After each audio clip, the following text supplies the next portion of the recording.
नमस्कार, स्वागत है आपका हिंद न्यूज में। तो चलिए जानते हैं आज की मुख्य खबरें क्या है। रक्षा क्षेत्र में बड़ी कामयाबी, भारत ने हाइपरसोनिक टेक्नोलॉजी हासिल की।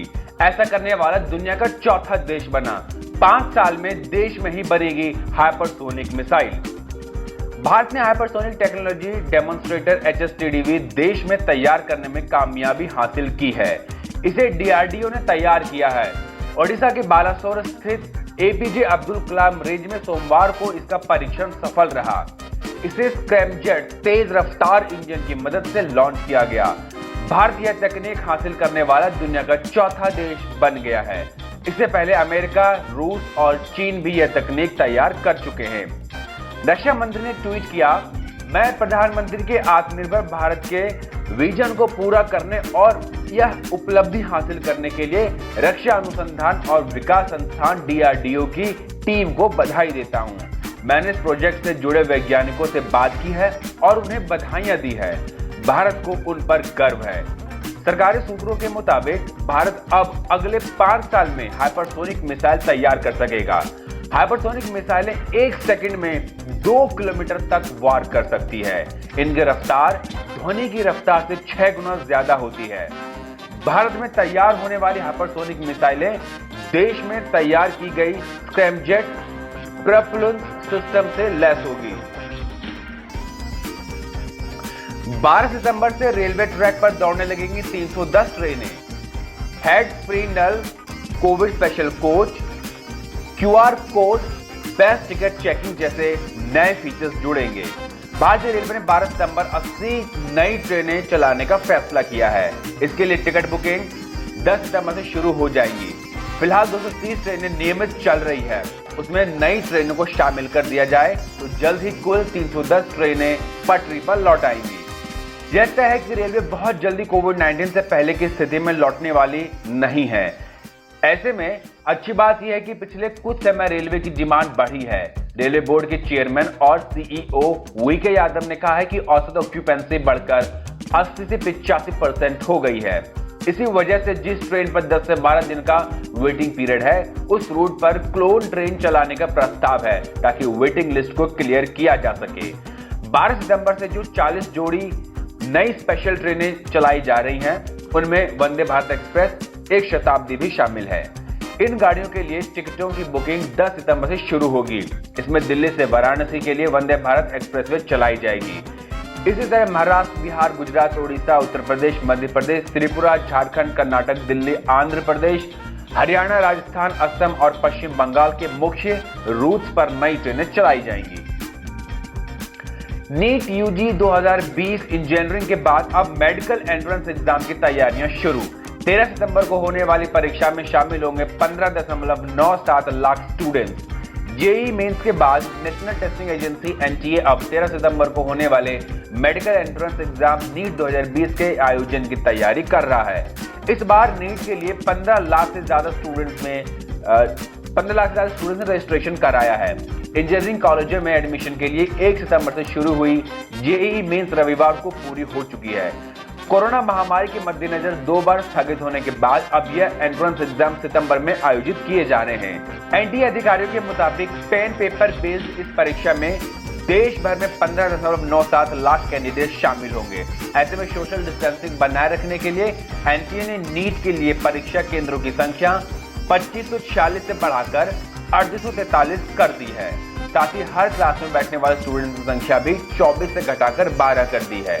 NTA के एक वरिष्ठ अधिकारी ने बताया कि परीक्षा केंद्रों के बाहर पर्याप्त इंतजाम किए गए हैं ताकि इंतजार करते समय सोशल डिस्टेंसिंग का पालन हो सके।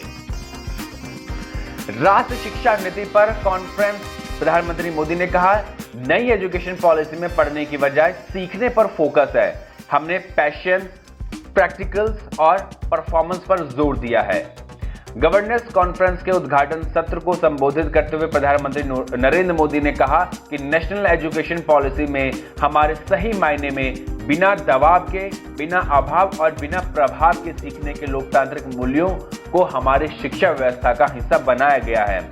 उन्होंने कहा कि लंबे समय से ये बातें उठती रही है कि हमारे बच्चे बैग और बोर्ड एग्जाम के बोझ तले, परिवार और समाज के दबाव तले दबे जा रहे हैं।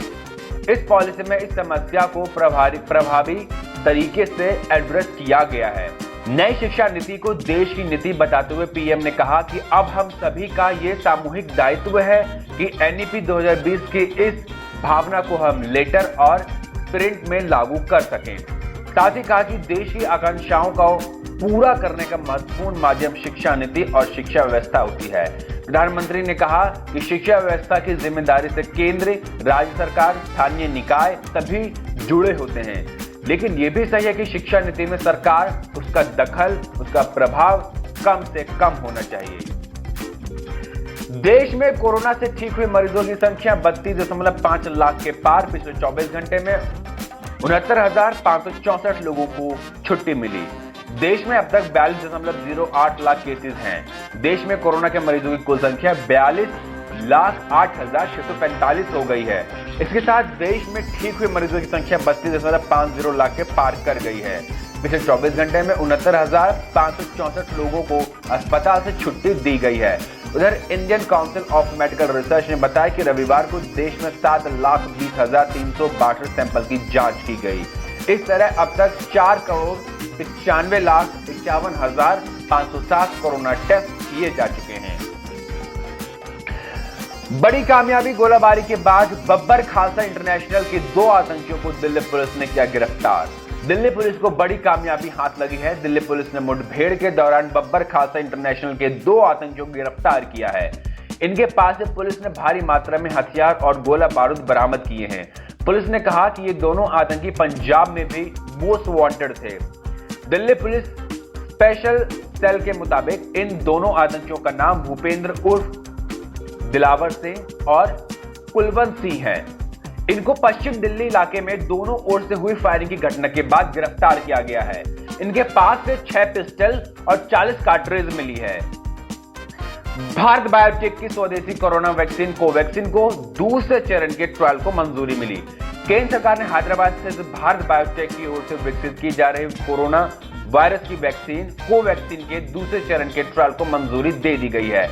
यह ट्रायल आज से शुरू हो जाएगा। भारत के संयुक्त drug controller doctor Aishwarya Reddy द्वारा भारत बायोटेक इंटरनेशनल को जारी किए गए एक पत्र में कहा गया है कि वैक्सीन के दूसरे चरण के ट्रायल में 380 वॉलंटियर्स को शामिल किया जाएगा। बता दें कि कोवैक्सीन के पहले चरण के ट्रायल में 12 साइटों में लगभग 375 प्रतिभागियों का अध्ययन किया गया था।